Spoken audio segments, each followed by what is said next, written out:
Hi, I'm Adam. Who's been to Southern California before today? To Disneyland? Walt Disney World? So most of you have seen a Disney property. How about Euro Disney? Hong Kong? Still more. Wow. So I am the director of the Department of Horticulture and Resort Enhancement, and so what does that mean? I will tell you that when I got the job, I really didn't know what that meant. I was on site and still didn't know what that meant. I got the horticulture part.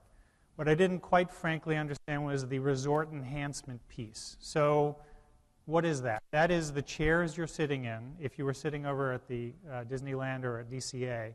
Chairs, tables, awnings, all of the non-fixed props and all of the attractions and all of the window decor, and then all of the holiday decor. It's a really weird mix of things. But it's really good for me. So I'm going to tell you today a little bit of a mixed story. It is tangential to the point why you're here as your conference attendees, but I think it all comes back to seeds. So it's my journey that I had over the course of my career, and then through the Chicago Park District, and then here, and then a little bit about Disneyland and what we're doing here in Disneyland, and more specifically around what you guys all bring to the table, which is the seed. So that's Disneyland. Who was on the tour this morning? Okay, so you saw that. It's very cold out. I apologize. It's not what I intend in Southern California. So I started here just under 2 years ago. And I was before that at the Chicago Park District and was there for 20 years. And before that, I was at the New York Botanical Garden for 12 years. And I have a degree in ornamental horticulture from Rutgers University. But way back when I lived in eastern Long Island with my mother and father, when I was a preteen, 12, 10, 13, whatever, I remember very clearly my mother and father, who were both artists, living in a community of artists in eastern Long Island, bringing me to the garden of a woman who was an artist friend. It was in October, and she had spray painted all of the dead flowers in her garden, various very brightly colored shades of spray paint. And it was magnificent. But it started with the seed. So my journey started with the seed of a flowering plant. And so that's the connection that I'm going to try to work off of today as I continue speaking. So next slide would be here, because I have this. There it is. So I'm going to talk a little bit about Chicago and my time there, and then I'll talk a little bit about what's going on here at Disneyland. So how do I go backwards? So there's Chicago. Who's been to Chicago? Wow, good. It's a great city. It's a fantastic city. About 3 million people. The Park District is around 8,000 acres, about 550 parks, and I was responsible for the landscape across all of that terrain. And so we have 6,000 acres of turf, 550 parks, 36 miles of beach, 200,000 trees, and 80 floral gardens. Approximately 2 football fields worth of plantings, about 1 million plants a year. And that was managed by myself, a small team, and a contractor who did basically all of the plant growing and all the maintenance. And as you look at this picture, all of that green stuff you see, that's all parkland. Those are all the trees of the park. And a little map of all the little red marks, that's all parkland. Way west, way east, way lakefront. Very, very diverse plant combinations and very, very diverse audiences. This is what we were doing in the parks, very traditional. Can you all see through me? Is this all working for all of you? Who's seen landscapes like this in sort of municipal plantings? Very common, sort of exclamation point of color in the landscape, but not particularly engaging, I wouldn't think. Not a significant flair with the way colors are used, sort of Pepto-Bismol and, I don't know, just not so good. And places that were just empty. So this is right next to Buckingham Fountain in Grant Park, so a pivotal location, entry into the park. and we did this. So, what's better? Now, there is research that shows that the work we do, right, when we plant beautiful things and people are in traffic and they're really pissed off that they can't get to work on time, that their heart rates and that their frustrations decrease when they're next to beauty, right? And plants do that. So this is where hundreds of thousands of people drive every day. And so we were doing a mitzvah. Who knows what mitzvah means? Okay, it's Yiddish for a gift. So this is that same location in the summer. So we did a salute to Sissinghurst. All of these plants were grown by spec. So we do a design in September, October, November. The plants are specified, and they're then grown by the providers in Chicago and then planted by the contractor. But it all starts with the seed. So I'm trying to connect to that work that you all do. And thank you, by the way. This is a planting we did across from the Hilton Hotel. So before I joined Disney, we approached them hoping that we could use the Marvel comics, you know, the Batman's shield or Superman's S. We wanted to use those looks to create these pansy plantings, but unfortunately, they wouldn't allow us. So we did our own mock superhero shields. And that would just last there for a month, but it was spectacular. And this is that same place in the summer. Is there anyone who breeds or produces the seeds for the red salvia? No. So I could never figure out how to use that red salvia. Now, you know that red salvia? It's in, you know those planters next to the Midwest gas stations where they're turned upside down tires that are painted white? And then there's that with a spike in the middle. So that was a naughty plant in my mind for most of my career, but we found a way of using it here. Now, one of the things that's interesting, and it's one of the conversations we had a little bit earlier today, is that the industry is moving towards shorter plants that are self-deadheading and are easily maintained, which this red salvia certainly is. And we at Disneyland are looking for the opposite. Bigger, bolder, more difficult to maintain plants that have more ebullience to them. And at the end of my presentation, I've got 3 or 4 requests to this team here, and maybe you can help us out. So this is a space where, this is a great story. So this is the South Shore Cultural Center.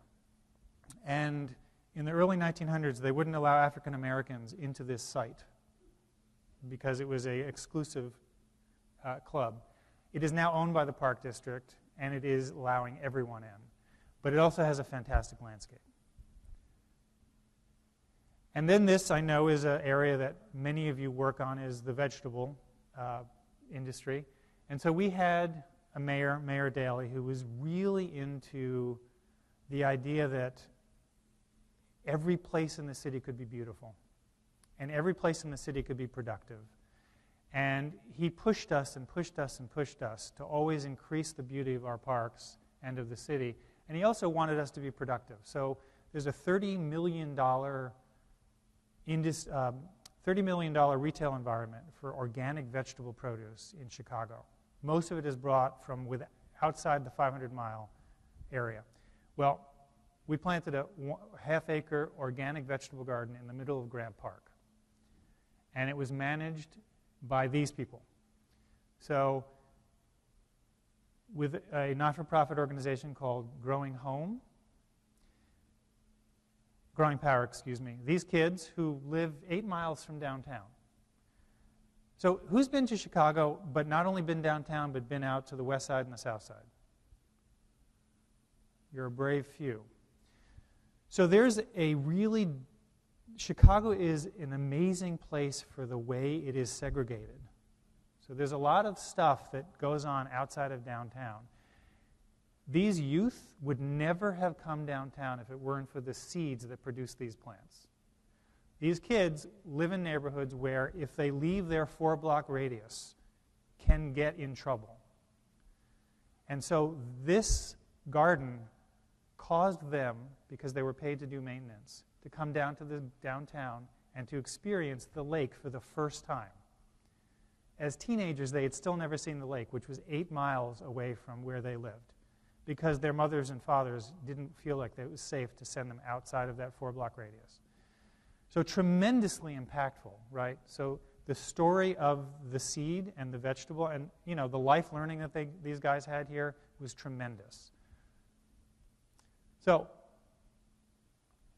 then we did some other things. So I told you again earlier about my personal adventure in that garden with that artist who spray painted her flowers.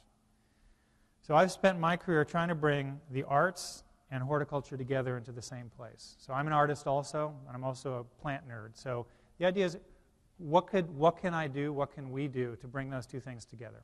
So this may offend some of you, bore you, engage you in some way, hopefully get some reaction, which is why really we do stuff in the public domain. I've always wanted to work in the public domain. And some of this stuff really pissed people off. So this is an installation we did in Lincoln Park in a planter that had been there for many years. And we took, those it's plastic sewer pipes. We painted them various colors of lavender and pink and shoved them into the soil and then planted various different colors you can see. And it got a lot of people pissed off. But it was interesting because 3 years later, I was at a party in that neighborhood where I lived. I lived not 3 blocks from here. And a woman came up and said, I hear you're at the Park District. And I said, yes. What can I do for you? And she said, and this was a party, by the way, guys. It's supposed to be low-key. She said, did you have anything to do with that planting with those stupid pink tubes? And I said, yeah, well, it was my thing. She said, why did you do that? How can you do that? You destroyed that garden. I said, well, had you ever noticed that there was a garden there before? She said, no. It had been there for 5 years before, and she lived in the neighborhood and had never noticed it. And I said, have you ever spoken to a Park District staff member before? She said, no. I said, are you talking to me right now? She said, yes. I said, have we had a productive conversation? She said, yes, you win. So the point is, the interesting thing for me is that the way you can engage around art, and then the way you can engage around nature, and then the way you can engage around both those things is pretty powerful. Well, and some of these started popping up across the city. Tubes painted different colors in gardens. And then there was this. So these are crabapple trees, and they had been planted for about 1.5 years, and then rabbits girdled them and killed them all after 2 years. So we dug them up, painted them blue, and then replanted them. That was the first year. The second year, we put 2,000 lineal feet of this orange tubing around them. Now, it's pretty funky, but here's the thing. It became the most popular place for kids, toddlers, to play, because they could make little forts under that orange cable, and they could do the thing where they go like that under them. I tell you, no one messed with it, but we did get lots of calls. People would come here, scrape the bark off, and then call us and say, where can I get those, what nursery can I get those blue trees in? And we also created a number of accidents because people would look and then other people would hit them as they were driving. So that was not so good, but it got people's interest. Then we did this, so a beautiful garden, but not a very much human scale, and so we put these large umbrellas, and it began to draw people into the landscape. And then we did this. So this is 100 red maple that we cut, 18 foot tall, cut, put in the ground 18 inches after painting them the colors from my kitchen, the chairs in my kitchen. And we did that overnight one night. So we started planting them at 11 at night, and by 6 in the morning they were there, and hundreds of thousands of people saw them, and they got in every news service in the Midwest. And it was an investment of some $15,000 of labor and supplies. Just a regular spray paint, house paint, water-based. And then we moved them around the city. And that was very successful, and people liked them. And whoever has been in a place cold in the winter, October is that time when you know it's going to be even worse soon. So we did this in October. And it was cheerful and colorful and fun. And then we did that because we hadn't had enough intrigue. So these are all living trees, and they're weed trees. So they're ailanthus and they're mulberry, and we're going to cut them down soon after we did this painting job. So these are mulberry. But this is a hackberry, and it's a beautiful tree. It's 60 years old, and you know that weed trees tend to grow much more quickly than the good hardwood trees. And it was overcoming the hackberry, so it had to go. So we spray painted them, and it got people really pissed off and really excited and really happy and really engaged and really talkative. And it brought a whole conversation around, well, what is a tree? What's the tree? What's the architecture of trees? What am I doing with this that's not working? Should I move it closer to my face? They're tapping. Tap, tap. Anyway, they're still there because people liked them so much that we couldn't cut them down. That was 5 years ago. I'm getting interference for some reason. So, who hates these? Honestly, come on. Okay, tell me why you hate them. I can't hear you. Distracting from the beauty of the real tree. Agreed. It could be seen that way. There were 200,000 trees in the park district and 8,300 acres. So this is a park of 2,000 acres. So we figured this footprint, a quarter of an acre. Point well taken, and your opinion was shared vociferously. But it also became the place where joggers would meet before they went on their jog. It's the place where the people who would fish in the lagoon right next door would meet before they gathered to go fishing. It's the place where mothers and their kids would hang out. The zoo is right next door.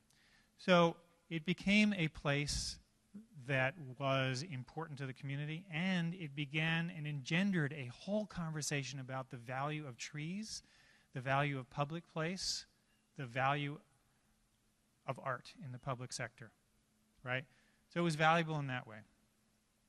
I got really nasty letters and no good letters because I was a bureaucrat, so you don't get good letters when you're a bureaucrat, you get nasty letters.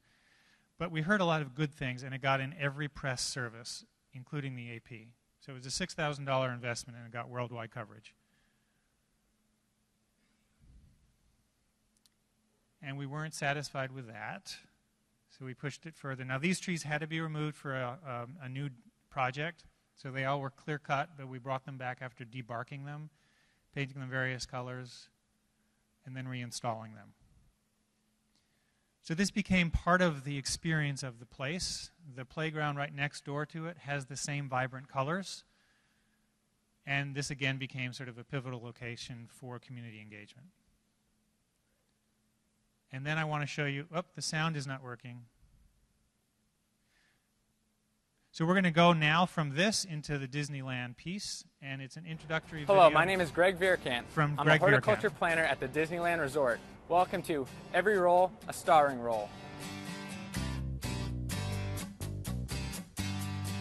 As a horticulture planner, I'm responsible for scheduling and planning of the work that we do in the horticulture department. We deal with the trees throughout the resort, the color beds, the irrigation, the pest control. Typically, my day starts off being out in the park, observing the work that's being done, making sure everything's being done correctly and on time. And then the second half of my day is typically in the office, coordinating work for the next day or the following week or even a few months down the road. Another aspect of my job is making sure that the trees look great, but they also are healthy so that we provide a safe environment for our guests. We work real closely with landscape designers to make sure that a landscape project that we're working on fits the correct theme for that spot, that the plants selected will do well in that area, and that ultimately the finished product is providing great show for our guests. One of the current projects I'm working on is the Big Thunder Mountain Railroad Refurbishment. We're going to be installing 43 trees inside the attraction, nearly 1,000 shrubs, and we're going to be spreading 80 tons of decomposed granite and gravel. My favorite types of horticulture at the resort are the trees. We have nearly 18,000 trees at the resort, representing species from all over the world. Here at Redwood Creek Challenge Trail, we have redwoods from the coastal ranges of California. Over in Cars Land, we have pinyon pines from the desert mountain ranges of California. Another part of horticulture that I love is the seasonal color that we plant here at the resort. We plant seasonal color based on the time of year. For instance, during 4th of July, we plant red, white, and blue. During Halloween, we plant colors like orange, purple, and burgundy. Someone wanting to pursue this role, they should have a real love for plants, for the outdoors, for how things grow in the environment, and also you need to be a good critical thinker. I went to school for landscape architecture. After I graduated, I worked at a nursery for a few years where I developed a deep interest in plants. I also did an internship with the planning department at a city, and I'm also a certified arborist. I love working at the Disneyland Resort because where else do you get to see the type of plants we have at the resort in Southern California?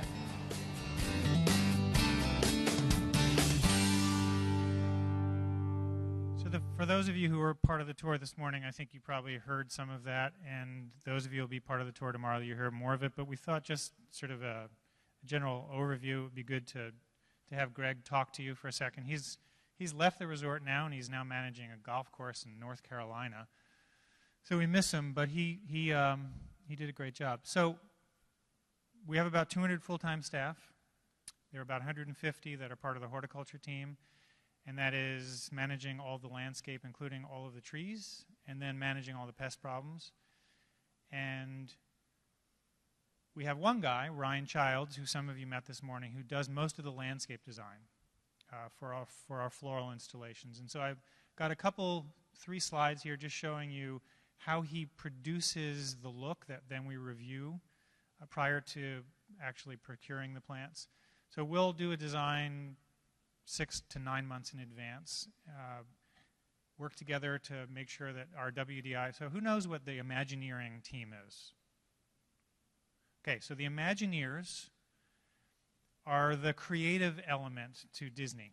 So they're the people who sort of create the ideas. So when you're in Disneyland and there's this, let's say the Jungle Cruise. So Disneyland Jungle Cruise designed by the WDI team, the Walt Disney Imagineers, right? So the Walt Disney Imagineering team decides in general what the look of a place, what the story is that we're trying to tell. We're a story-based company, and that's very much true for Disneyland Resort. We are telling a story. And so the story we're telling here is New Orleans. This is in New Orleans. And so we're going to use traditional tropical plants in the summer that would be seen in New Orleans. And so this is a proposal for a planter in New Orleans that Ryan did last year, and we planted this last summer. And this is a proposal for a planter at the Hub, and this was a couple seasons ago. Vibrant colors, and then, you know, hey, does that work? We'll share this with our local Imagineering team to make sure that they're comfortable with the way the colors work. There are some colors that just don't work in the way we're telling our story. So we would not use, for instance, we'll only use red in some places where we want to sort of say, danger. This is a scary ride, that kind of thing. And another proposal for another installation. And then Mickey Face. So this is the most photographed floral installation ever, apparently. And we change this out 8 to 10 times a year. And there are lots of different versions. Many, many different versions. We try to move it around, make it different so that people who come in over and over again. So we have about 1 million annual pass holders. And that allows that person who holds that annual pass unlimited access. And so they and their families use this very much like their neighborhood park. So they're in here all the time, and they're a very outspoken group. And so we want to provide a lot of interest to them. And then we have many repeat visitors from out of town also.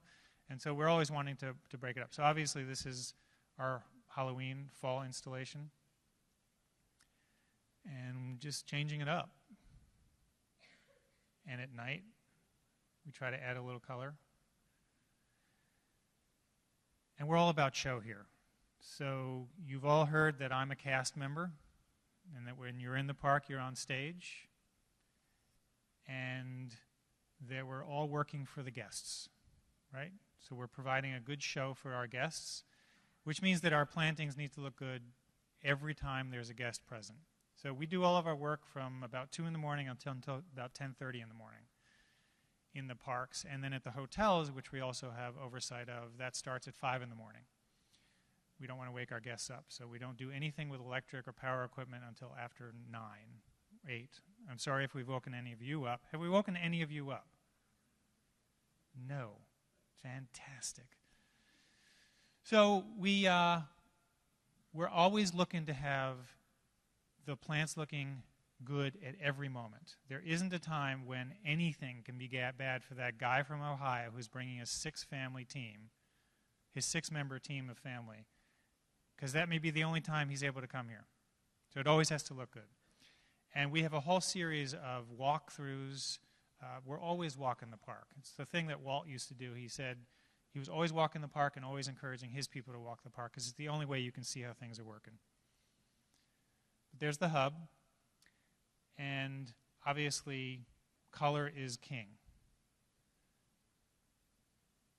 The castle in the background. And this is a very small castle, but at the time it was huge. The one in Shanghai is gargantuan. It swallows us up 20 times. Who knows we're opening another resort in Shanghai? We're opening up another resort in Shanghai.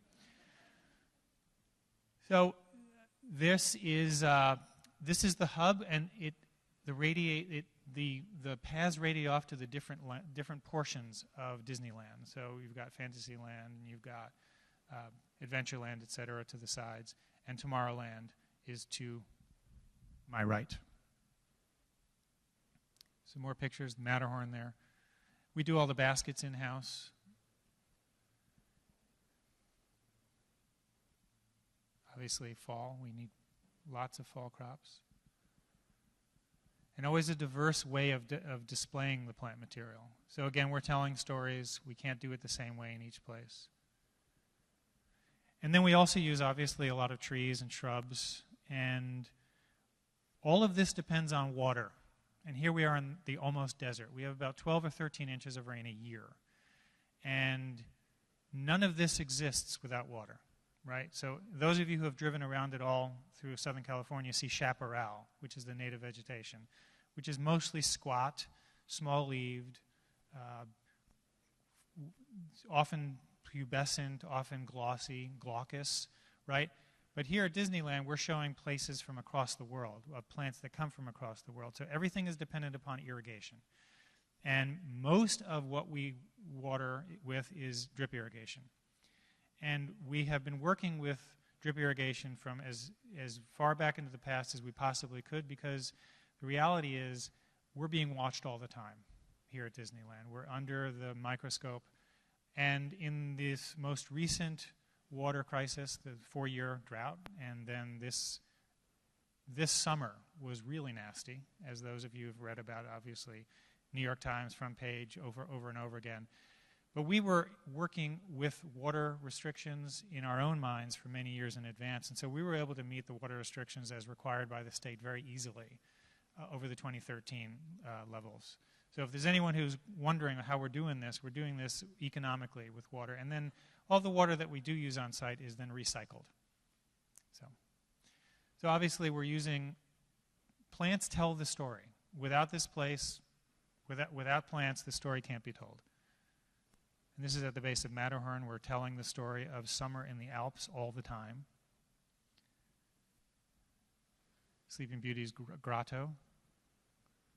And then the jungle. Who's been in the Jungle Cruise? Okay. So you actually really do feel like you're in the jungle. It's pretty amazing in there. And we're in a desert. So that's challenging. But we've created our own sort of microclimate in here. And things that need a lot of humidity actually do very well in here, surprisingly. Even while we're having the Santa Ana winds each summer, the plant material survives very nicely. And again, a diversity of tropical plants. It's pretty good. So this is Disney California Adventure. I think you all saw, or many of you saw, the parade last night. Yes, some of you? Yeah. So that was over here. You'd have seen Mickey's Fun Wheel. And there he is, the man. And then a little bit about Tomorrowland. So Tomorrowland is, the story there is Walt's idea that in the future everything is wonderful, right? And it's all advanced by science. So in the 50s, that idea was We're all planting in our own gardens plants that can sustain us. We're all self-sufficient. And so that is being created through the seeds that you guys produce. And the story here, obviously, is that we're all self-sufficient and growing our own stuff. And we're making it beautiful. So one of the problems we've got is vegetables are fantastic looking, but oftentimes they're not fantastic looking until they're in fruit or in flower. And so we're really needing more plants that are beautiful. What was the term that was used this morning? Ornaveggie? Ornaveggies? No one knows that term. Anyway, on the walkthrough this morning, I understand there's research going on to vegetables that are more attractive, more ornamental right from day one. So we try to make patterns and interesting things. The guests here really do enjoy the fact that we're making beauty out of vegetables. And we're always looking for more diversity and variety. This is, so who's heard that we're going to do a Star Wars land? It's interesting that not more of you know. Who cares about Star Wars? Very few people, so that's why you don't know about Star Wars land. You know, it's interesting. So on the side note, we had, obviously the company had a big movie recently, Star Wars movie that was out there, and it's done very well.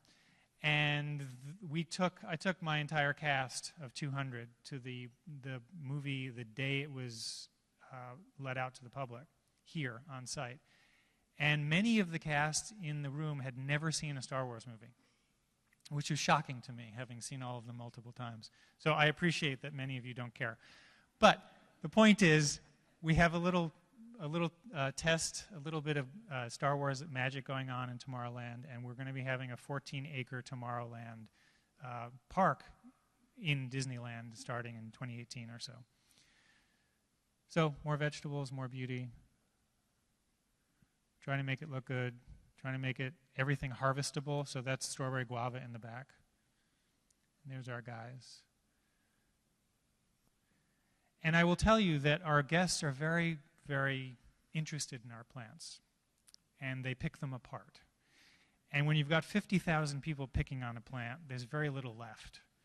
We had a succulent jade tree that this tall. About 6 months ago, it's now this tall, because the guests in the queue keep picking it apart. It's very sad, really.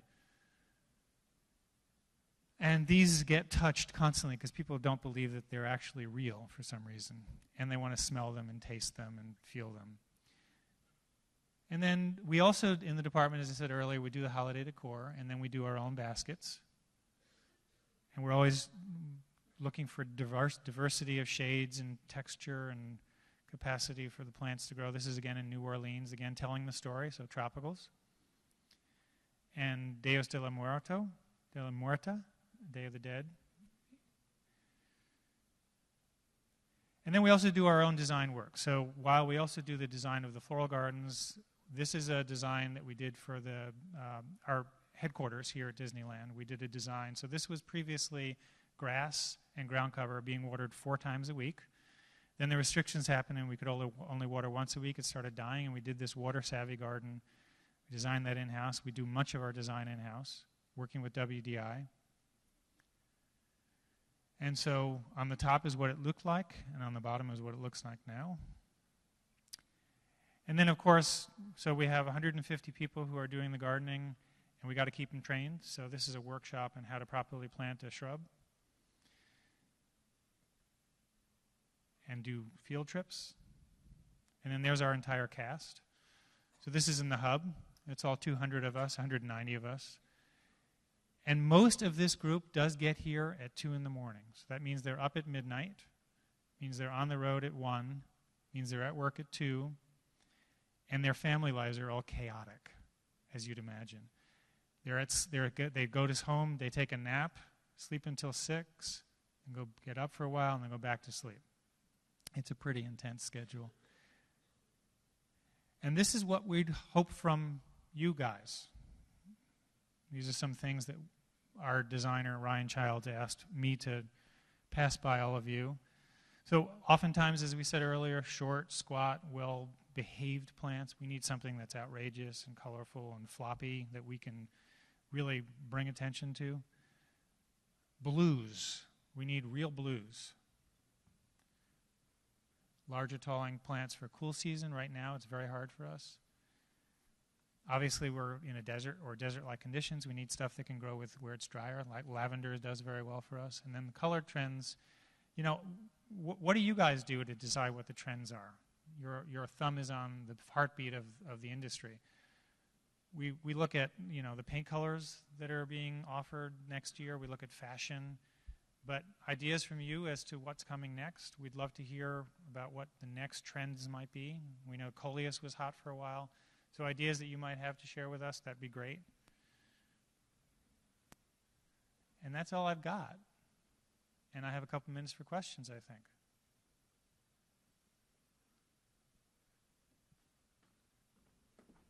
Thank you, Adam. Let's give Adam a round of applause. Thank you.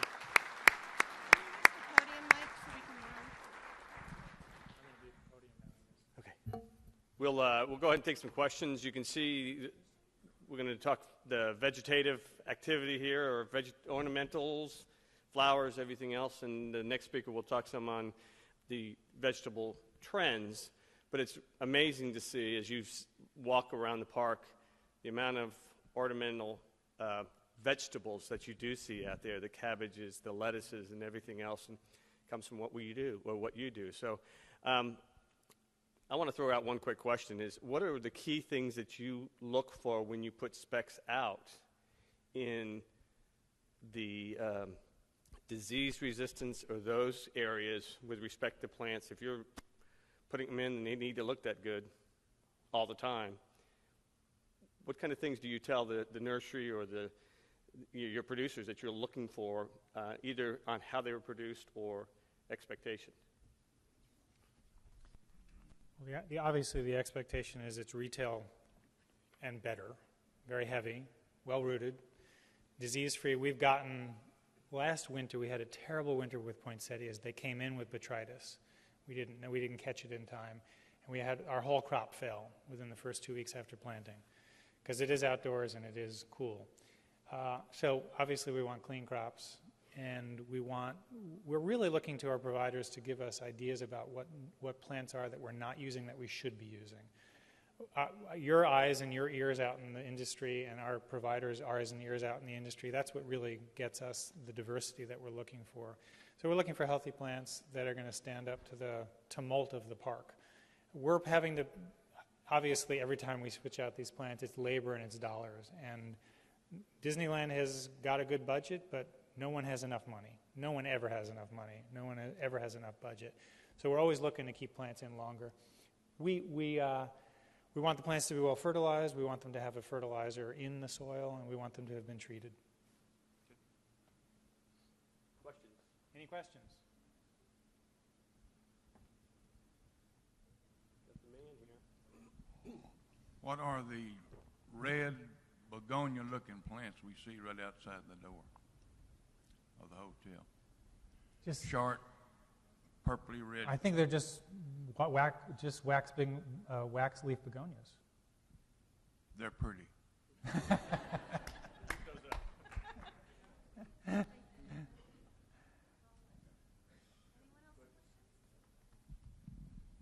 You mentioned providers. How many different providers do you have?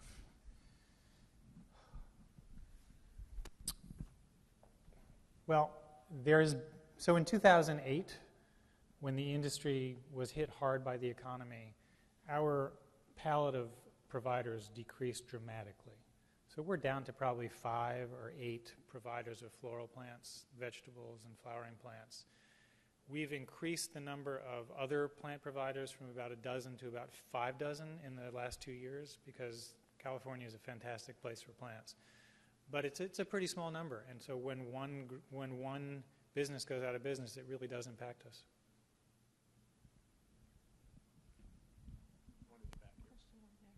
What do you do with the vegetables once they mature?